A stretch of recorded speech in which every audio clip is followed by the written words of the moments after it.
So Tom, what do we have going on here? Well, Bruce, this is an office space, public area with private offices on the inside. And we have two types of material going down in this area. We have, on the inside is a carpet tile, and on the outside we have a broadloom, 12-foot wide goods as a border, a 1-foot border. Both are made by Maslin, and that is a product made in the USA, which is 100% recycled content and also LEED qualified. So what Gary's doing right now is he's putting in the outfill to finish up the area, and he's applying a seam sealer right now made by the manufacturer that'll help connect the two products to seal it in together. Okay. Does that act as something to keep from unraveling as well, or to finish off? Right. I guess you can compare it to the sheet vinyl weld. It's going to weld both pieces together so there's no fraying that it's going to occur over time, and kind of mesh it all as a one-piece system. Two, this is, I assume based on what's here, there's a layout and certain things are done and determine the pattern and extent of the work that's being applied. Right, in this situation, obviously we start with sanding the floor, preparing the floor for the material, and then we would snap a line from end to end, which in this case looks like it's about 200 to 300 feet. And then that's your starting point. You install the insert carpet tile, and then you move from there to the exterior, which is your 1-foot border.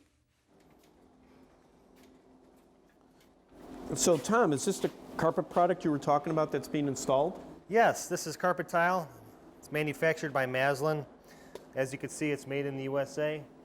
High recycled content, LEED qualified, and actually see a lot of this tile installed throughout the city. What we're going to be showing you is Gary is going to be installing this product. The adhesive's got to dry again, just like we went over with the sheet vinyl. And what that does is allow the carpet tile to be taken up in case somebody spills on it or there's damage to it.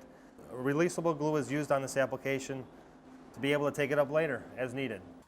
So once this is in and sealed, same thing, I assume there's a time for it to adhere, dry, and then you can go on from there. Well, once it's done, you can pretty much walk on it. No heavy machinery equipment for 24 hours for the adhesive to dry.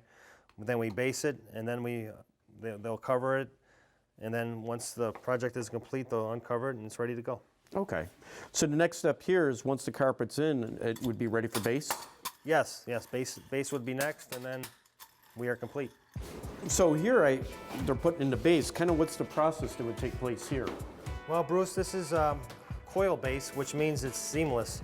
It's 120 feet without any seams, and therefore it has to be all set up on the wall before we glue it in. And then once it's set up, we glue the whole piece and put it all on at once. It's not typical base comes in 4 feet widths, and this is a little different circumstance where you have no seams.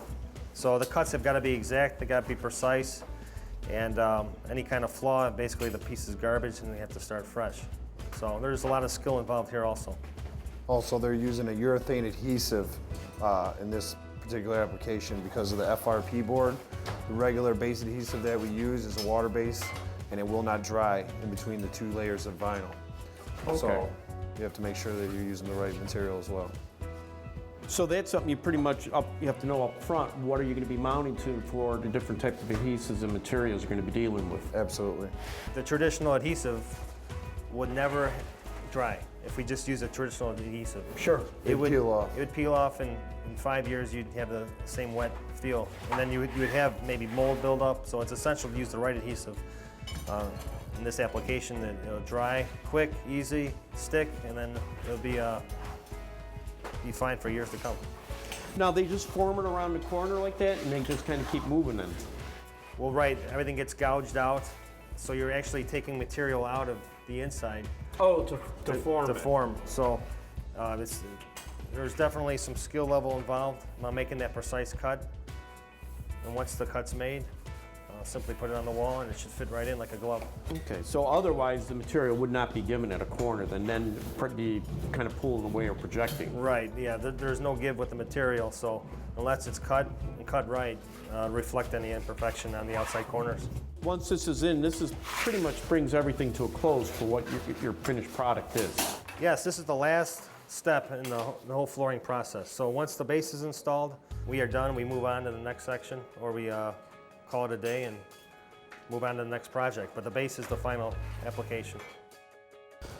So Tom, I appreciate you taking the time to show us around today and all the installations you guys are involved in here. Oh, I appreciate you coming out and letting us give you the opportunity of showing you what we can do. And this is a great project to actually take a look at it and with all the different facets of flooring that you did see.